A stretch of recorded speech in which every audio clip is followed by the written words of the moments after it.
G3 から大型アップデートによって G4 元い WG となったフロンティアは、下方超フォロクルル実装や初のオリジナル武器庫と潜入魂を実装しました。しれっと新フィールドも追加されてるね。にしてもフォロクルルはでかいな。大きいワイバーン骨格の超粒種なんて最近の作品では全然いませんね。他にも続々とモンスターが追加されるので潜入魂と一緒に狩りに行くのが楽しみ。そう思うハンターさんも多かったことでしょう。フロンティア G は独特な見た目のモンスターがどんどん増えてった印象だよな。変わった個性のモンスターが増えるということは、変わった効果のスキルがある装備も増えるということだよね。それでは装備の選択肢も増えてどんどん戦い方が進化していく WG からの歴史を G5 頃まで振り返っていきましょう。WG アップデート直後から潜入魂ブームが始まり広場に潜入魂使いで溢れていました。潜入魂は G 級から使用解禁ですが生産可能になるのは歌姫ストーリー8章をクリアが条件なので G 級に上がったものの試作品以外使えず急いでストーリーを進めるハンターもいたとか。歌姫ストーリーはサボりがち。マイトレやマイミッションみたいなコンテンツって後々大事になってくるよね。秘伝なんかも当然潜入魂にもあるので神集め地獄があったりしますね。新フィールドの花畑にぴったりのフォロクルルは蜜を吸って状態異常効果を買います。結構くちばしが細いのも特徴的だな。蜜を吸うというより吸引してるけどね。鮮やかな羽毛は適応した属性によって色を変えるので見た目で今の属性がどんな属性なのか大体わかります。見た目変わるのおしゃれだね。非属性も使うのかよ。地形ダメージとして残ったりするのですが潜入魂で飛べば問題ないですね。アップデート後の潜入魂の評価は高く、ハンマー含め他の武器を使う人が減ってしまうという現象になったので、修正アップデートで色々と情報修正されることとなりました。本家なら下方修正案件なのにすごいね。その他秘伝書関連やパートナーの熟練度など武器が関わるシステムの不具合が多数。当時の杉浦 P がヒーヒー言いながら一部ロールバックした様子は F 民なら簡単に想像できそうですね。とはいえ潜入魂を下方修正しなかったのは結果的にいい判断だったかもな。WG のロゴにもなるくらいの目玉武器ですから参拝にしたくはないですもんね。まあ確かに意気込んではいたな。にしてもトンファーで空を飛ぶって結構画期的なアイデアだよね。より体を使った武器種ということで体術や格闘王の効果が追加されましたね。体術では潜入魂の蹴りモーションの威力が上がり、格闘王では空中で攻撃がヒットした時の浮き上がり時間が増加します。滞空時間が増えるのはありだな。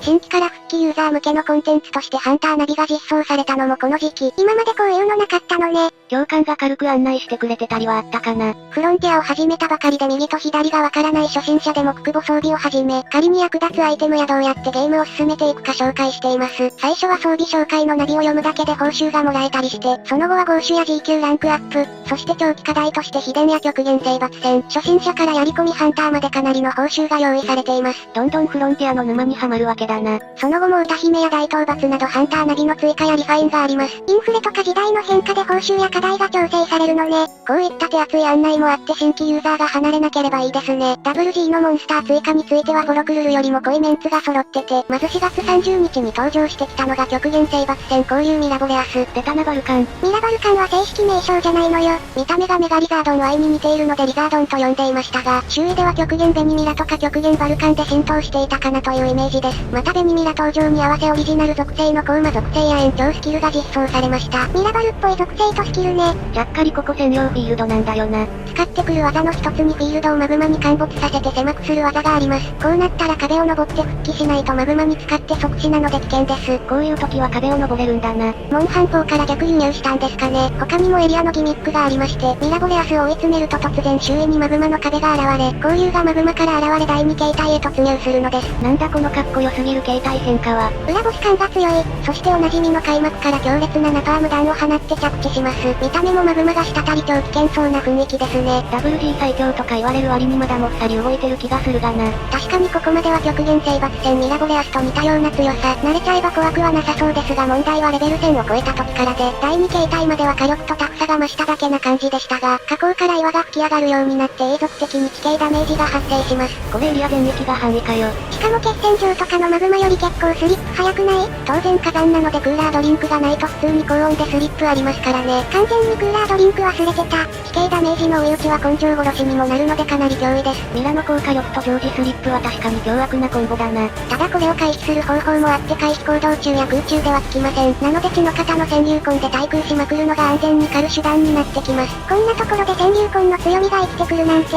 ミラが飛んだりどっか行けば対空できなくなるんだがな。そういう行動をしないことを祈りましょう。逆に常に飛び続ければハンターは積むってことね。回復薬を頭から被る勢いで消費しないと生き残れないな。さらに追い打ちをかけるようにレベル2000を超えると、さらにスリップが高速になって何もしないとすぐキャンプ送りになります。こんな劣悪な環境の中のうのうと遅延行動をする奴を私は許せません。これが WG 最強のモンスターの取る行動か。文字通りハンターが熱くてぴょんぴょん跳ね回ってる。このモンスターには色々因縁がありますがスキルの恩恵もあるので憎めません。ミラバル装備はどの作品でも優秀だな。延長は非属性関連のスキルを詰め込んだ複合スキルで火事場も含まれていますし、コウマ属性は非属性150有属性 50% と優秀な複合属性です。やっぱり非属性高いな。当然極限生罰戦交流ミラボレアスに非属性なんて全く聞きませんからね。当たり前すぎる。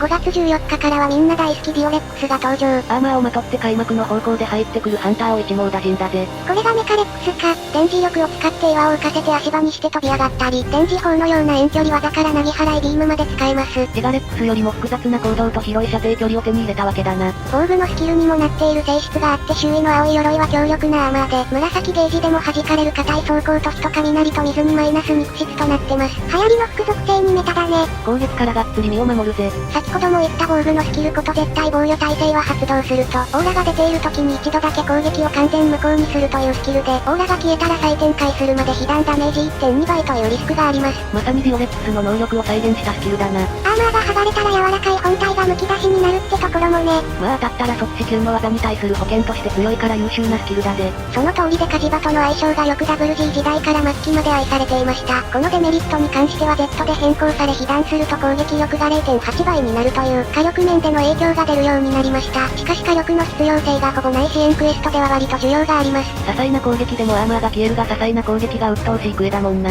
ちなみにディオレックスも装甲を剥がせば豆腐なので慣れると楽です。アーマーがないとティガレックスみたいな顔してるんだね。しかもめちゃくちゃひるむから手も足も出ねえ。火力インフレが起こるとこうなりますが合種実装当時は最強クラスと言われるほどでした。普通に本家に進出できればハンターを蹂躙できるスペックだと思う。同時期にパローネ大交際が実装。またよくわからないコンテンツが増えた。限定航路が配信され登録へを進めてなくても受注できてポイント稼ぎ可能です。ランキングで競い合うキャラバンクエストみたいな感じなのか。人気受付上ヒルデが登録への受付担当となり限定航路を受注とかできました。ハンターランク帯からでも参加可能で当然限定航路にも行けます。こういうの進めるの面倒だったりする。限定航路といえば私はミラトリオくらいしか回してないので、大してイベントに参加はしていないですね。F 以外じゃ絶対ありえないクエスト名で草も生えないんだが。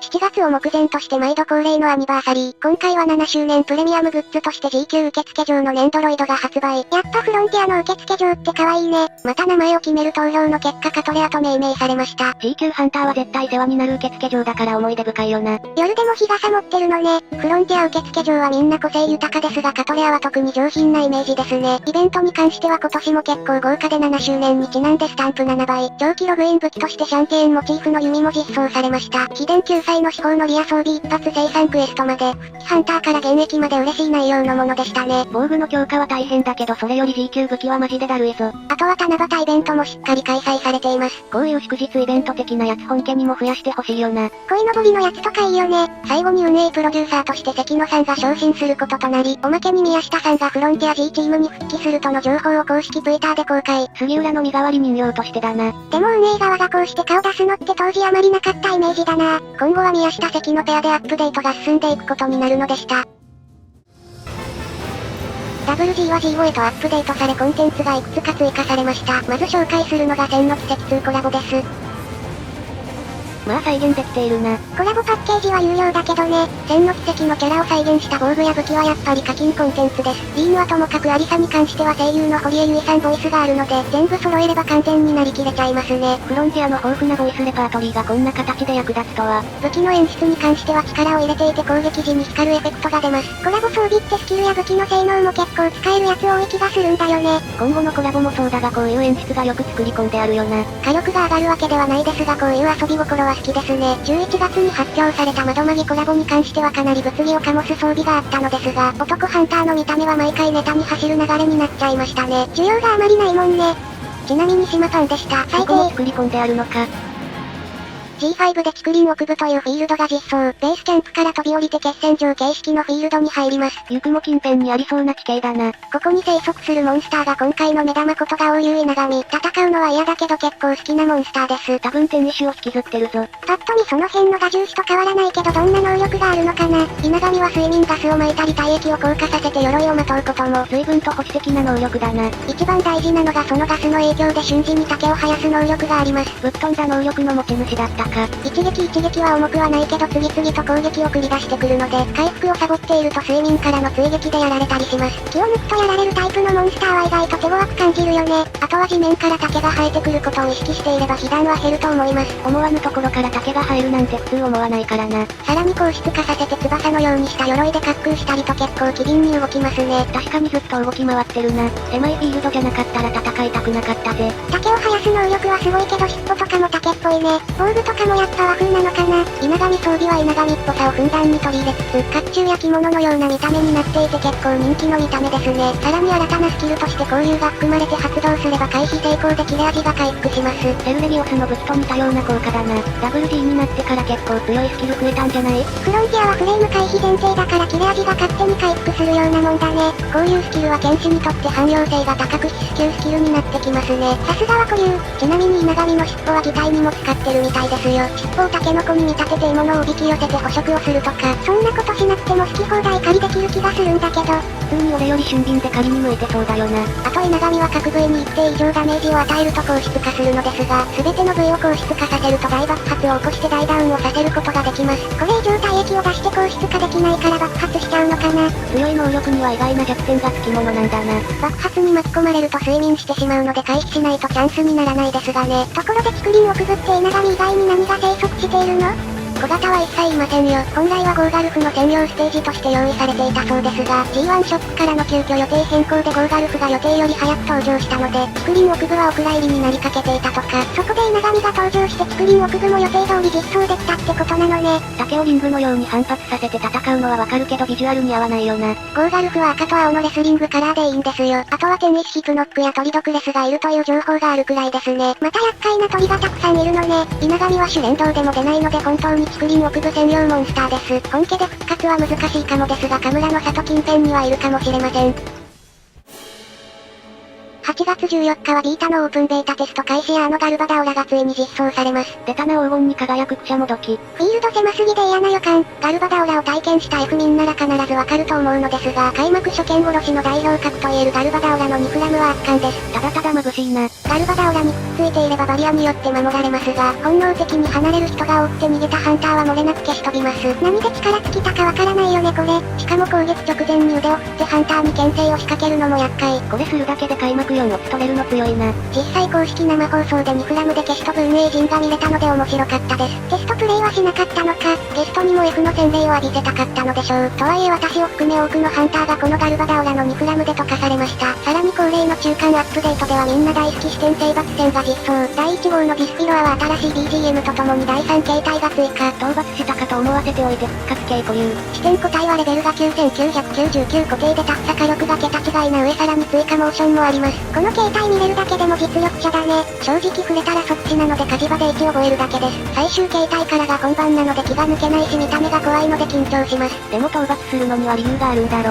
視点クエストはランキングがありませんが専用素材で強力なシジルを作ることができます。合わせてレア度11シジルなども実装されたので高みを目指すハンターはこいつをランクアップします。どっちが化け物なんだろうな本当に。あとこの時期に行われたプレコニャの生配信中プレイヤーにえげつない紅茶が送られ、その後不思議なことに運営が7月9日の障害に対する保証を発表。モモローは一躍有名人になりました。絶対バンされたでしょこの後。まさに英雄だな。ちなみにモモローさんご本人ことアストロさんに当時について聞いたところ、ネジックスレで1ヶ月無料コード配ってた人の拾って捨て赤モモローを作成したとのこと。メンバー検索で見つかったから紅茶できてその後特にバンされていませんでした。普通に紅茶をくれるのやばいね。詳しくは総集編で実際いただいたメッセージをお話しできればと思っています。編集に1年かかってるんだけどな。ワイルズが悪い。とにかく色々あって9月は視点アンノーンが登場。極限征伐戦ではいなかったので最初からレベル9999だけど特別仕様です。ミラとかじゃないのが意外すぎるね。固有種以外で初の極限征伐戦系クエストなのでアンノーンの特別感がすごいですね。G 級個体は相当クエなどでいましたが技が増えて神経体も獲得しています。一体何携帯まであるのよ。視点個体限定の携帯で大体折り返しなのでこれまでの携帯はただの小手調べですよ。裏ボス感がすごいな。同じ非優秀だとは思えないぜ。確定行動するし回避しやすいので戦ってて楽しいです。視点アンノーンもビスピロは同様シジルのために駆られる運命でしたが、普通に強くてクエスト失敗率もトップレベル。動画のようにサクッと倒せるパーティーは野良だとまず見つかりませんでした。周回できるようになるまでに何千回も失敗して体で覚えるのね。私も視点アンノーンを倒せるようになるまでに数えきれないほど死にましたね。ワイルズで登場したら引退者が出そう。当時の F 民のように強く生きてほしい。フロンティア G 中盤はいかがだったでしょうか。 G1 ショック以降では一番盛り上がった時期なんじゃないのか。このまま G 後半まで紹介するのかと思ってた。アップデートや出来事が多すぎてやっぱり時間がかかっちゃいますね。その間の出来事について多くの方から当時の思い出を教えていただけて嬉しいです。総集編では本編に追加で当時の思い出を色々追加していければと思っています。ゲーム以外でもステージイベントで運営がしっかり判定させられてたり結構盛り上がったんだよな。運営開発レポート見てワクワクするのもフロンティアの思い出だよね。バグ修正で疲れ切った運営が誤字してるのを見つけるのとか頑張ってましたね。たまにはそんな当時のフロンティアブログやプレイ動画を見返してみたり、本家でもフロンティアの仲間と狩りしたり思い出をお話ししたりするのも楽しいです。フロンティアの要素やモンスターが少しずつ本家にも進出していって嬉しいね。私も新しくウェブサイトを開設して当時の記録を改めてまとめてみたり、本家作品とフロンティアを徹底比較したり色々始めましたので、よければ遊びに来てください。今回の動画はここまでです。フロンティア動画はまだまだ投稿するからチャンネル登録よろしくね。Twitter や Discord で交流できるのも楽しみにしているぜ。少しでも懐かしんでもらえたら嬉しいです。それではまた次回の動画でお会いしましょう。ご視聴ありがとうございました。